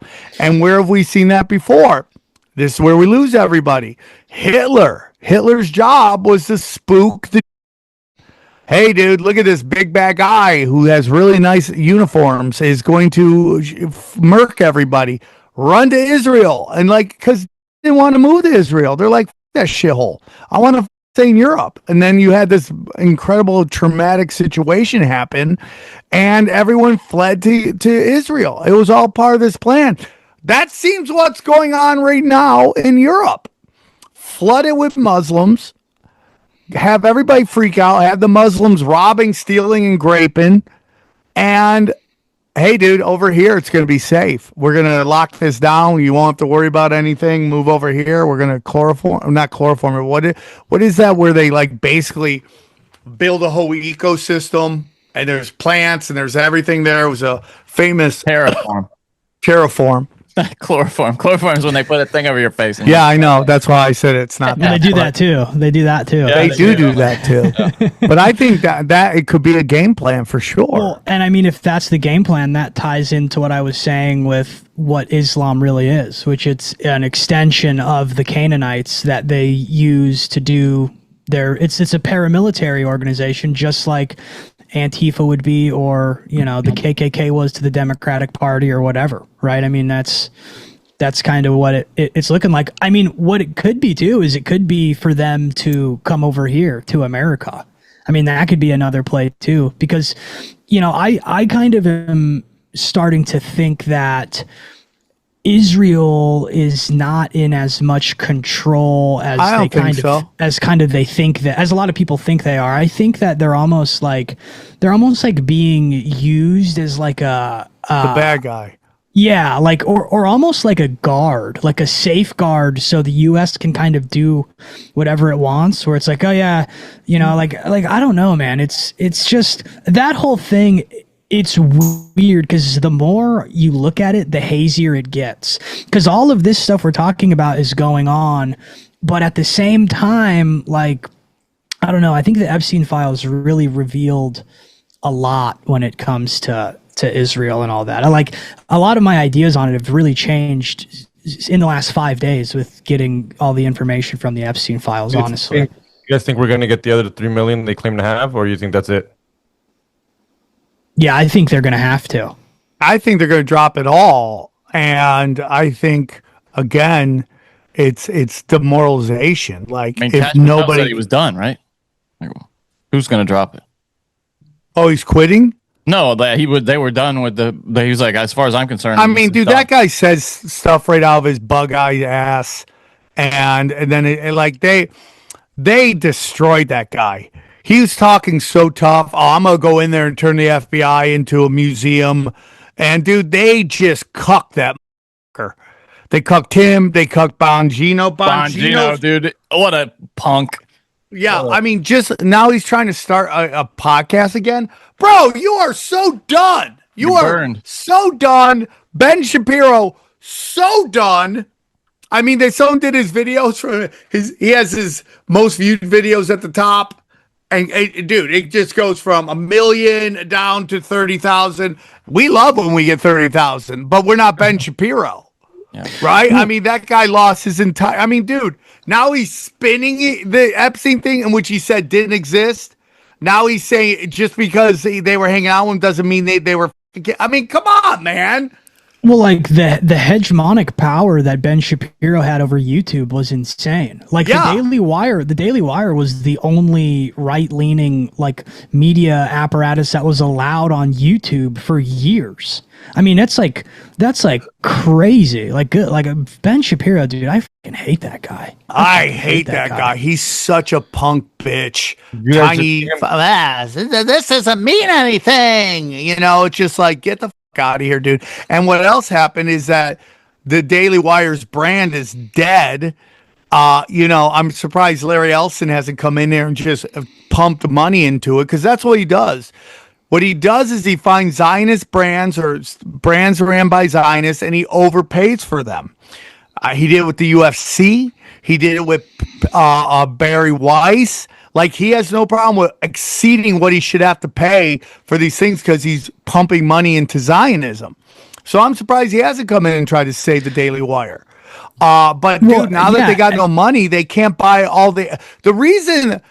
Sorry to cut you off. The reason the Daily Wire was everywhere is because they were buying huge amounts of ads on YouTube using Zionist bullshit money. And now that their brand is dead and they don't have the money, he can't buy all the ads, so he's not seen anymore. Do you think Matt Walsh leaves? Because that's the only thing that's keeping it alive. I mean, he gets views still, Matt Walsh, and I think there's some other person that's on there that still does decently. You think they leave, or they think they're so loyal to fucking Ben Shapiro they're gonna stick around? We'll see, dude. I mean, they may have to cut him. How are they gonna afford him? Nobody's watching their shit. How do they afford to pay for him?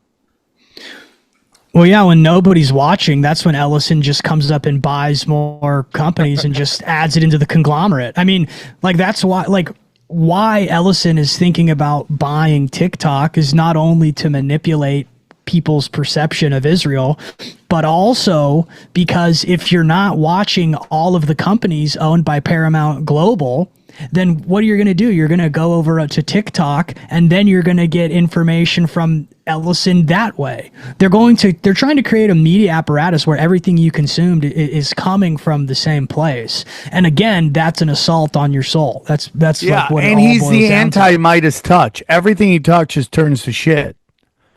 Like, I mean, like, CBS's news is dying. Dude, Barry Weiss's lesbian wife was getting lit up by Jeffrey Epstein and friends. I mean, those lipstick lesbians are freaks, bro. They're all freaks, dude. What's that? Did you watch Melinda get asked about Bill Gates trying to roofie her? Dude, it's pretty. Dude, she is just sad.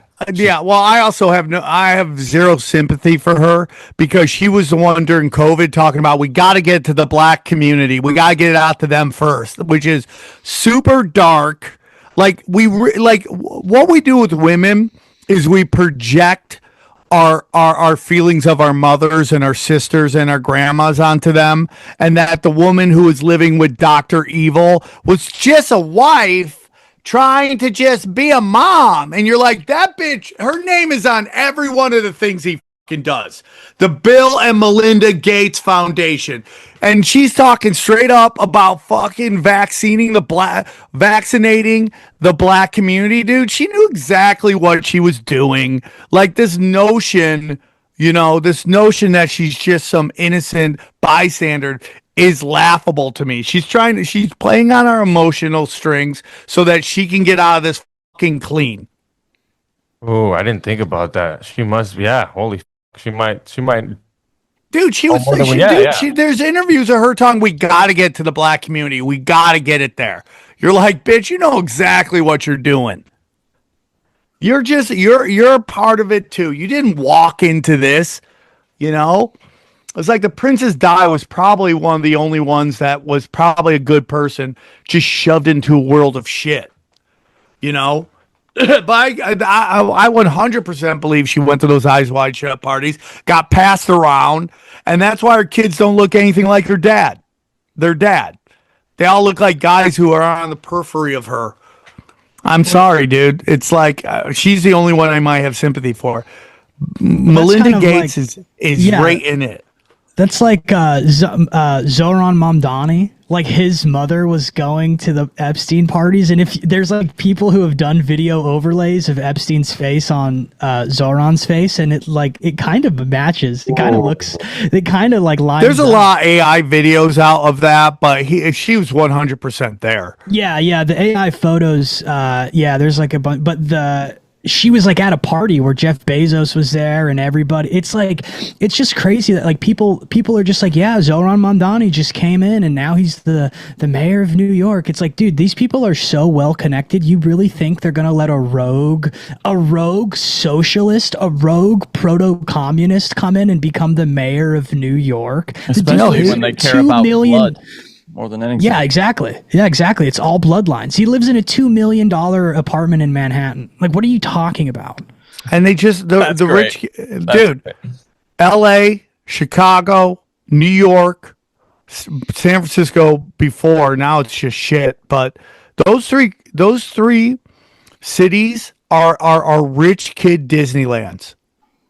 These kids watch Bravo, they watch the E! Channel, they all want to live that Sex in the City life, and they go there and they need purpose in their life, and their purpose is fighting the bad guy, fighting the people that remind them of their fathers, and they just keep voting for stupid. That's all it is, dude. I mean, like the upper class children are the most, and they're the most destructive force out there. And the Unabomber and Malcolm X both said the exact same thing: that the progressive white is the most dangerous animal on the planet. Yep, and that's my 100. They just keep voting for, like, you know, some kid, some Latino put out the best video ever of all these rich people in Huntington Beach protesting ICE while Gavin Newsom and all these scumbags try to work in a 9-cent tax on mileage. And the only reason they want more money is so they can steal more money. That's it. They're stealing your money, man. Again, you keep talking about a living wage when your taxes keep going up. How fucking dumb are you? It's unbelievable to me. These kids, they have no purpose. They just have no purpose. And their whole purpose is to destroy their father because he didn't hug them enough. It's absolutely insanity. We are in a Bolshevik war. Rich kids railing against their parents are like, and if we don't get rid of political correctness, like, we're going to implode, dude. Like, if we can't call out crime, we can't call out fraud, we can't call any debauchery, hurting children, stealing, violence, we accept lying, our society is done. It's just fucking done. And like, we can argue there's 4 pillars of society: outlawing stealing, outlawing unnecessary violence, hurting. We must protect children at all costs, and we must shun lying. We can really debate if both sides are lying, and they are. But the other 4, there seems to be a real fucking movement to, like, on a cultural level, to allow stealing, allow violence, and allow destruction of children. And it's all the Bolsheviks. They're pushing that fucking shit. It's crazy to me.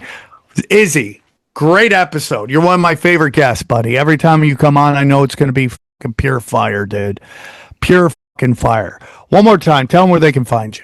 Thank you so much, Sam. Yeah, it's so fun coming on. I've been a fan of this show since the first episode. I remember where I was when I listened to it, so it's so cool to see it all come full circle. But the big 1000th episode is coming. I think it's June 18th. It's going to be at the mothership. So, yeah, man. Hope you can come out to Austin and hang out with us, and we're going to have a party after, and we'll all hang out. Yeah, I'd love to do that. That'd be awesome. I'll see you there. But yeah, hey, dude, you're making a run for Mount Crushmore. I could see you on it. I could see you on Mount Crushmore. Your episodes have fucking knocked it out of the park. Let's go. I know. I heard I got nominated. I was really excited about that. I'm trying to hide my giddiness. Hey, dude, when we do the vote, and I guarantee you get some, dude. I'll definitely be pushing for it. One more time, where can they find you? So yeah, mainly Patreon. I post on YouTube at Izzy and Griffin, but the full videos are on my Patreon. I'm going to be posting there pretty much almost daily at this point now, now that my situation's a little bit different. But yeah, I'm just on there. It's a couple bucks a month, and yep. And then I'm also on Instagram at Izzy and Griffin. just really trying to put together really, really high quality, high end, super sourced and researched stuff. Everything I say is sourced. Everything I say is backed up and is true. And yeah, that's pretty much it. Bro, fire episode. That Muslim stuff, I've heard a lot of people talk about it, but man, the way you broke it down was like mind-blowing, and it was great. So thank you, dude. All right, let's break down the episode. All right, Izzy Griffin, what we think? I like him. I love when he comes on. Yeah, he's on it, man. He's young too. Young dude. I mean, and have you noticed, like, it started like simple pop stuff, and now it's like, now he's dropping bombs that Muslims worship Baal. I mean, that's crazy. That was mind-blowing. Dude, that stuff with Epstein ordering the piece of the cloth that covers the rock, is just, I mean, what was boy, there's so much with Epstein that is like, because he had all these, what would you say, like esoteric interests, like where his science interests were peculiar, his interests and faith, like that interview with Bannon. Did you see the part where he's talking about spirituality and how there's more the soul? And then Bannon asks him, okay, are you the devil? And he's like, well, what do you mean? What do you mean? Am I the devil? Like, what is that question? And he's like, well, I just want to know, are you the devil? Like, I mean, it was, there's so much that we don't know yet about all of that I would love to know. Me too, dude. I mean, peculiar. But it's just like, it's so funny, like the hunches we get on this show, they turn out to be right, dude. It's like, It's like Christ or get out, dude. That's how I really feel. Like all of the organized religions are compromised and co-opted. And I'm not here to tell you that your religion isn't right, or if you're a good person and you treat people well, you take care of your kids.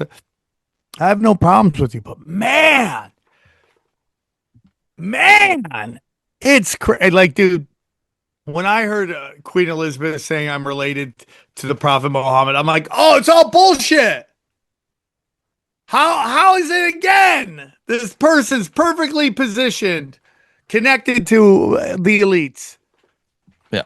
Yeah. And just like, I would just love if there was someone who could be like, I'll tell you exactly how it went down. And they could break down how they positioned Muhammad and they bribed everybody with gold and to push him. Like, dude, I would love we also, to know. I mean, we know after that how they, like, because there's remarkable consistency among those texts. One, because they're more recent, but two, because they just destroyed all the other texts. You know what I mean? Like, there are no variations of their holy book because they got rid of all of them. They just, you know what I mean? Like, we have so many variations of the Christian scripture, but with remarkable consistency of the core scriptures, that's almost like miraculous. But they kind of reproduce that effect by just wiping the slate clean outside of the core text, the Quran as it is. It's so crazy. A good friend of mine's dad used to be very high up. He was like a very devout Muslim, and then just one day he's like, it's all bullshit. Interesting. And I don't like the anti-Muslim shit. I don't either. I was about to ask you about that. What do you think of all of it coming out of like the UK? Because it has the influence of Islamic culture, I guess you could call it, not necessarily the religion, but the culture has radically changed the fabric of that society, especially in the city. It is 100%. It's done on purpose. But a lot of that's mixed in there is what you're talking about. It's like demonizing that group, who many of them are good people. When you have people like Laura Loomer constantly telling you about Islamic jihadists in America, when her team is like connected to all of it, right? It rings hollow to me. And like, I have this joke how everybody's retarded, and I go off on everybody. And I'm now saying on stage, I go, Muslims retards. I would write a joke about it, but it's so hacky to make fun of Muslims now, because literally it is. What are you going to say? 72 virgins, suicide bombers. Yeah. What are you, Robin Williams? Bang your sister, stone your women to death. Like, what is? It's been done into the ground. Yeah. That is honestly the core argument between me and Dylan on Conspiracy Social Club, because there's a group of people that think anti-Semitism is like everywhere and it's the worst thing ever. And I'm like, it's just par for the course, man. Like everyone's been getting it forever. Like you could tee off on it. You could tee off on Koreans. You could tee off on Asians. You could What tee about off teeing off on the goy? That's all Epstein and his people did. Goy in is his the emails. N word, the F word, slur for gays, and the R words for special needs, all wrapped up in the one word. And I know it's from biblical text, but they've weaponized it to the point that they think we're cattle. Yeah, it's that. It's literally calling us cattle. Yes, it's again that thing, that Darwinian thing, where it's like, hey. Oh, by the way, a dude, special breed. congratulations, white people! You have your own slur. Bah, bah, bah, bah, bah, bah, bah, bah, bah. Yay! We got our own slur. And finally, one showed up that we can get angry about, because black people have been trying to make slurs about white people forever. It's just funny. They're like, whatever, mayo monkey. You're like, dude, that is hilarious. So am I going to have to say it? Am I going to have to call it the G word? Yeah. The G word. Please. Yeah. G word? You can't say it. Can I get a pass? I work with two white. No, dude, you're Mexican. You cannot. I mean, you're a goy too, but you know, Bro, it's you're like not you white can't either, say. Sam. Let's be real. I'm Armenian, dude. You We're don't from the count that. Caucasus Mountains, you fucking asshole. That's true. Johnny's the south, only one bro. who can say it. Johnny's the only one I who can can say honestly I'm say a it. Caucasus. Well, in a year, California's gonna say Armenians are ethnic. So my buddy had a funny joke. He goes, "I'm gonna be black in a year." Yeah, Reparations, doggy. give me my reparations. I am more, dude. I should have reparations. How much would you want a month? $1 million. Infinity dollars, please. Thank you. Infinity dollars. You know the business I'm starting, right? Yes, I do. I will say I'm it going if to you start a want. Cadillac and gold chains business to get all the reparations, called Whips and Chains. Making big bucks. Are you going to take No EBT? whammies. Are you going to take EBT over there? Yeah. Oh, hell yeah, dude. I got to get that money, dog. I got to get that cash. If you go to samtripoli.com, samtripoli.com, this Tuesday, last night was this Tuesday, great show. Comedy Chaos is there. Then Perryville, Maryland, Pottstown, Las Vegas, Bakersfield, Yuma, Hollywood again, Batavia, Toronto, Dallas, Fort Worth, Albuquerque, Huntington Beach, Lawrence, and Tulsa. And of course, the big show, June 18th, the 1000th episode of Tinfoil Hat. And then I'm headlining the mothership in December. So get ready. Get ready to rock. Guys, I'm going to tell you this. You're always like, Sam, can you do current event stuff on Tinfoil Hat? Nope, that's not the show. Tinfoil Hat is about the world we live in and the history. That's why it's so evergreen. But if you're looking for current event stuff from me, premium content's where it's at. I do the best. I put it up against anyone's premium content in the conspiracy world. I love these new thumbnails, dude. What is this? Dude, What? thank you. Did you make that? Yeah. With your face and like this kind of Yeah. look? Yeah. I'm very excited. But look at that one with Prince Charles. I made that too. Wait, where's that? That's that word right there. But Yeah, the look at ones I that. love with you, like boy, you're gonna what did it? Reaction. It's amazing how it still struggles with words sometimes. Isn't that weird? Like I think all the that could stuff. be your side hustle, Sam. Making No, people it can't be. from now on. It can't be. Yeah. I You have become a enough thumbnail jobs. guy. Yeah, you'd love it. I have too many. Johnny, tell us about Cash Daddies. Cash Daddies is a Cash place Dadas. You where guys are almost at we, 1,600. Let's we go. We had one of our best months this month on Cash Days. It's a place where you can go to learn about finance and retirement and investing and join a group I of love people this that guy. have ideas. He just can't stop. Well, putting up- if he's saying he sold though, that's not too bad, I guess. If he was getting the buys out there, then we'd have a problem with it. But as long as he didn't do that, I just bought them. Yeah, see, he didn't say when in the beginning. He didn't say when they were. Don't give it away, dude. That's a good tease. No, I'm good with that tease. That's all right. Look at that. I'm worried. Look at You that. know what Johnny. you're really doing there? What? You put Feeling in my beard? you put in a Zen, and Oh, you were okay. you were like putting it in your mouth, like trying to organize it, in your mouth. Kinda get it. And you were Thank like, you, Johnny. So glad you used the best moments for the thumbnail. well, I was trying to get you looking like, and it kind of works, right? It works. It I'm a looks little like you're worried. nervous there. Oh Yeah, my you're like- God, it's crashing. Yeah, yeah, More like, is this Zen too strong for me? yeah. Got some 15s. Hey, if you go back to Sam Tripoli, 15. Oh, boy. go down. So I got some update. I'm about to get the final. They're going to start showing me the colored versions of Chaos Twins. I'm so excited. Yes, it's going to be great. Collector's item. I will be selling them on the road as well. Very excited. Go down. T-shirts. Yeah, I'm gonna. People have been asking if I'm gonna have the new T-shirt at the latest show. The answer is yes. I will be getting some of those now. Love it. I get my news Mr. from Sam Tripoli. Oh, is that on the still doing back? Mr. I thought that was on the yeah, front. that's the back. That's I want the back. that on the front, dog. No, the front is tinfoil hat, the most trusted name in news. Okay. I just like that on the front because I always wear like a shirt over. I don't just wear a T-shirt usually. I love that. What are you shirt. wearing, Johnny? A girder? Yeah, that's it, Sam. That's correct. $20, baby. $20. There's no other place. You couldn't even go to Myrtle Beach and get a $20 ticket. When it cost me $35 to get Sounds Gay, I'm in.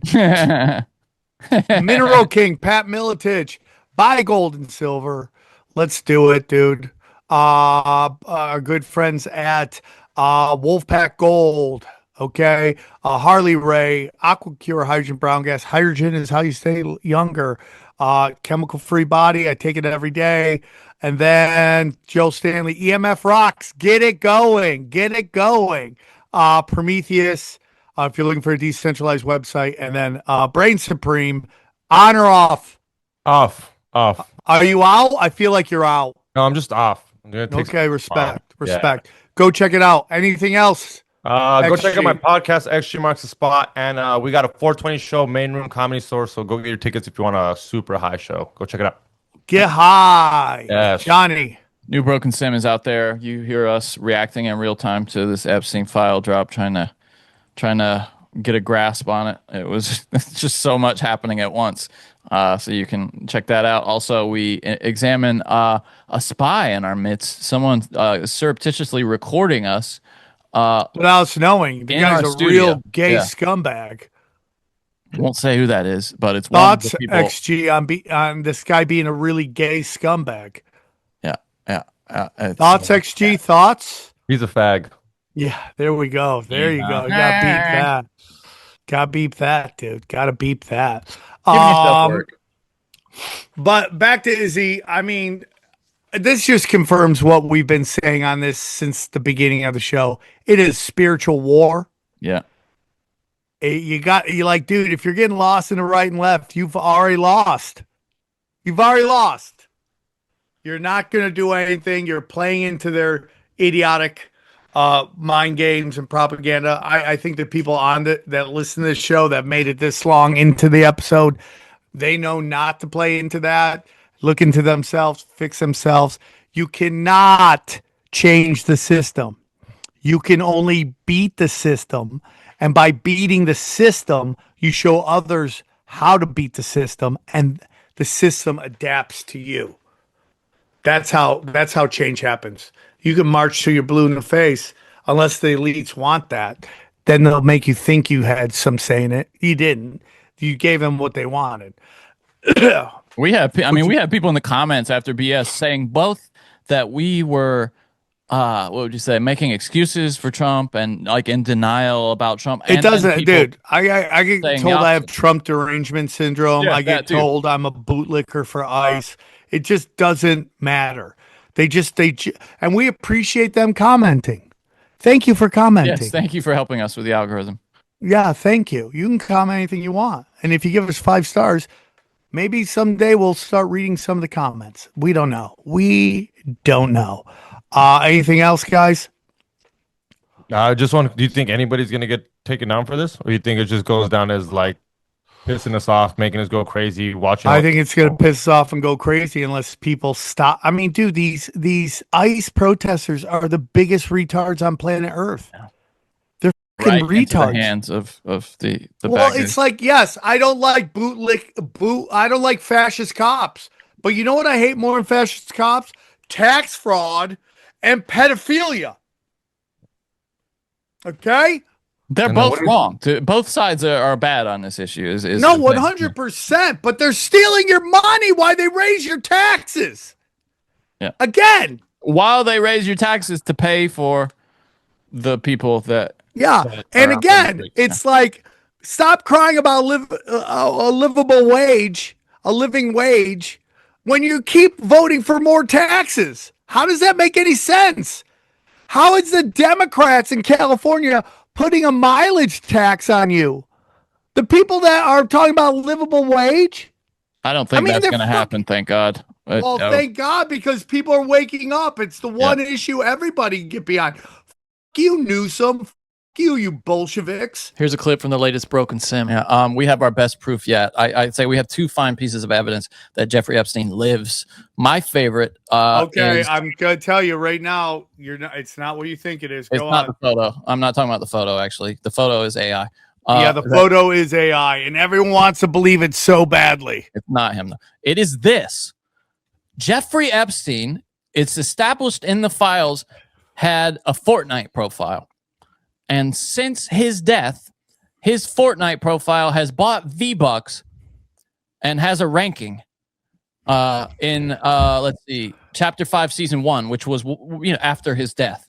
So Do you think and oh my God, and the character's named Lil Jeff Girl? yeah, that was in that was in the Epstein files. Like part of the drop was Littlest Jeff Little 1. Saint Jeff. Little Saint Jeff 1. That's his email there, that JEE vacation. We see that email all in the Epstein files. Unbelievable, dude. And you can see This guy's like, I don't mind faking my death, but I still get to play video games. well, I think you see it kind of went away a little while after, because I think somebody realized, like, hey, dude, you're not using your email to play Fortnite still, are you? And yeah, there it is. Little Saint Jeff 1. There it is. Oh my God. Isn't that's my favorite evidence. Now the other evidence is that in the report of the security footage, they acknowledge that there's that flash of a uniform or like an inmate outfit for a split second, that orange. Have you seen that little still? I've seen it. It's like a sliver. Yeah, just a sliver of orange. And it seems like, I think he's alive. Now, I wasn't sure before. Now I think he's alive. I 100% believe he's alive. Why? Even though it's easier to off him. Yeah. Muff diver. You're just diving in that muff. People love that song. Dude, when are we going to make the album? Johnny and I have two things we want to do, and Johnny won't do them. Write our script for our mega action movie, and then the other one is put out an album. But Johnny just doesn't have time. You guys, I want to sing Muff Diver for you guys live. Oh, you're going to sing it live? Dude, once the album blows up, we got to tour, dude. I guess we do. Well, okay. So here they acknowledge that at 10:39 p.m., a flash of orange looks to be going up the L tier stairs. Could possibly be an inmate escorted up to that tier. But then you see that they say here that there was a lockdown at the time. And here's a look closer at the still. You can see that. Oh my God, that clears it up. I mean, but that's clearly that's clearly nothing. It's not nothing. No, it can't be nothing because nothing doesn't appear on a camera. That could be a flag. They could be playing flag. Right, but there's not the flag. you're missing the point. The premise is that nobody went up that stairwell during this time. Right. I'm just saying it's like, oh, we just have this one still. I mean, just everything is meant to make it crazy, dude. Anyway, so yeah, I'm pretty sure he's alive now. Dude, you know, Johnny, can I say something, dude? Last night I watched the episode 3 of Hijack. It was so good. Is it good? Okay, we still haven't gotten back to it. We've been watching Game of Number Thrones. 3 is good. 1 and 2, you're like, what is going on? 3, you're like, damn, dude, this is really good. I'm enjoying it. Also, what's the new show with the black superhero on Disney? Wonder Man. Mr. Wonder Man, or is it just Wonder Man? Wonder Man, yeah. Yeah, check it out. Byron Bowers is in it. It's my buddy. Yeah. It is good, right? I'm happy for him. He's my favorite young comic at the Comedy Store. Now he's blowing up. You know who else? I want to be who? Wrecked by the Epstein files is Deepak Chopra. Have you seen? Oh yeah, dude. Boy, they just celebrities love this guy. I've had Deepak Chopra shoved down my neck by celebrities for decades now. CNN, they all love Deepak Chopra. He's kind of the guru for, the modern man, according to them. They're all scumbags, dude.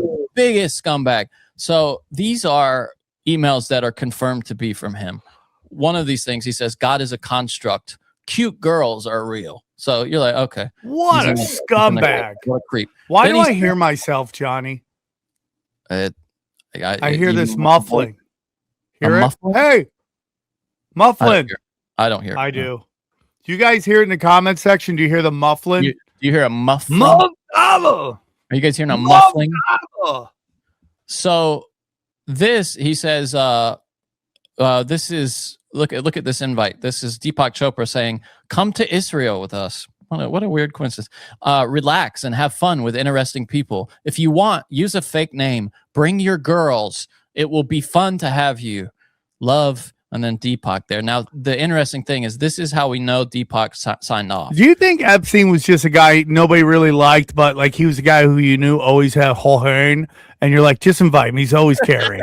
Yeah. He's like the last call you make when you realize you can't party otherwise. You're like, dude, none of the guys are getting back to me. Call Bob. He's always carrying. It's drywall, but it's still something.